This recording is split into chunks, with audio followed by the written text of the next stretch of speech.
মেলায় জিলাপি হবে না সেটা কি হয়? রথের মেলা বলে কথা।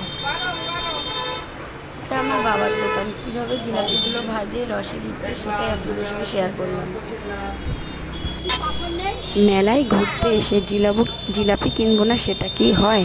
তাই চলে এলাম জিলাপির দোকানে। গরম গরম জিলাপি ভেজে রসে বুড়িয়ে সেটা নিয়ে খাওয়া, উফ, দুর্দান্ত স্বাদ লাগে। এত গরম জিলাপি।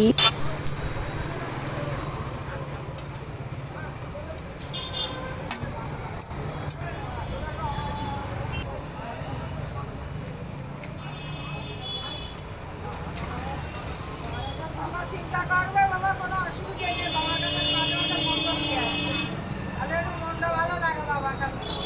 বাবার কাছে মন পাপ ঢাকা পিঠে রাখবে, কত ভালো হয়েছে।